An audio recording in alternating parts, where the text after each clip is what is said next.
Saudara, Aceh pekan ini menyoroti Kongres luar biasa versi Muldoko di Sibolangit, Deli Serdang, Sumatera Utara.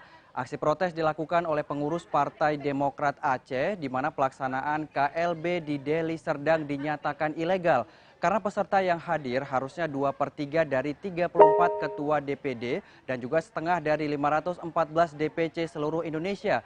Sementara itu, DP Partai Demokrat pimpinan Muldoko telah resmi mendaftarkan hasil Kongres luar biasa kepada Kemenkumham Republik Indonesia.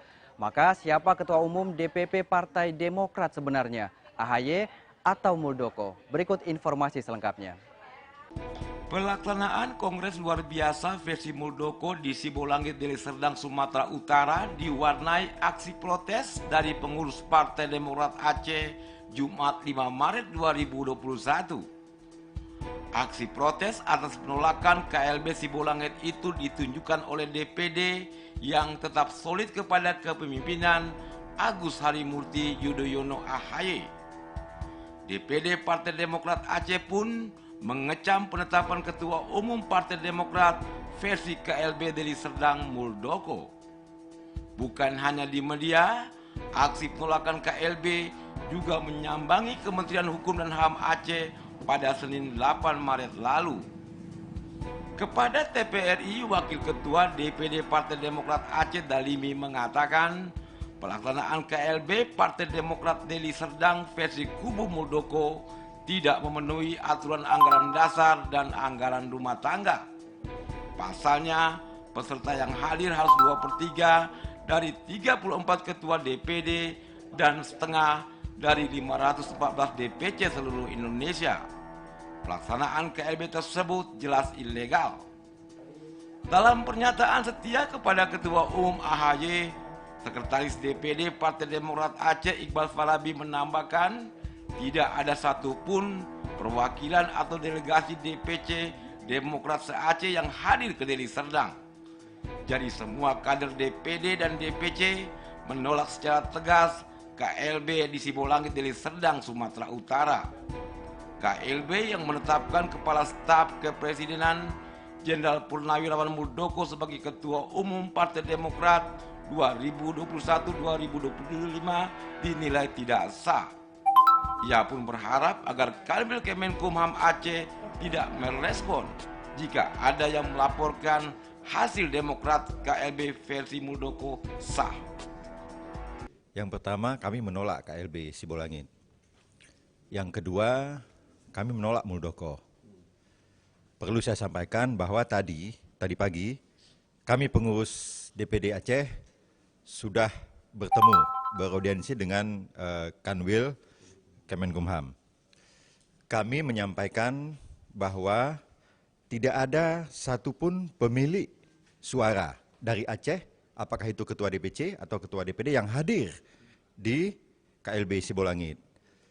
Kemudian saya sampaikan juga bahwa seluruh Indonesia pada saat yang sama tadi itu semuanya beraudiensi dengan masing-masing Kanwil Kemenkumham. Jadi kami Partai Demokrat memastikan bahwa seluruh Indonesia tadi tidak ada yang hadir DPC-nya dan DPD-nya ke Kongres luar biasa Sibolangit. Sebagaimana yang kita ketahui bahwa pemilik suara di DPD di Demokrat itu adalah ketua DPD dan ketua DPC. Tadi dengan aksi itu kami ingin menyampaikan pesan kepada masyarakat dan kepada pemerintah bahwa tidak ada satupun pemilik suara yang hadir ke KLB Sibolangit. Jadi bagaimana tanggapan kita?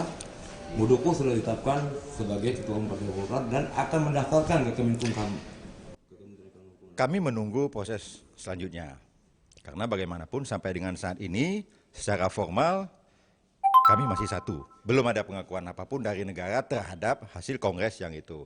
Kami akan menunggu hasil selanjutnya dan apabila nanti situasi berubah sesuai dengan arahan Ketua Umum DPP Partai Demokrat AHY, kami akan melawan secara hukum. Seluruh Indonesia, DPD dan DPC akan melawan secara hukum.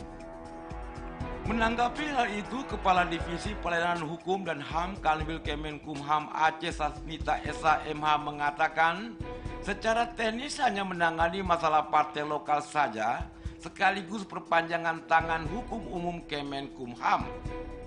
Terlepas dari sah atau tidak sahnya KLB Demokrat di Deli Serdang, menurut Sasmita, sesuai pernyataan Kementerian Hukum dan HAM, Ketua Umum DPP Partai Demokrat adalah Agus Harimurti Yudhoyono hasil Kongres Maret 2020. Lantas, bagaimana DPP Partai Demokrat pimpinan Muldoko telah resmi mendaftarkan hasil Kongres luar biasa KLB Sibolangit Deli Serdang kepada Kemenkumham RI Senin 15 Maret lalu. Kanwil Kemenkumham Aceh hanya menerima semua masukan dari pengurus Partai Demokrat Aceh untuk disampaikan ke Jakarta. Tentu hal ini menimbulkan pertanyaan dualisme kepengurusan di tubuh partai berlambang Mercy itu dalam proses administrasi hukum umum Kemenkumham.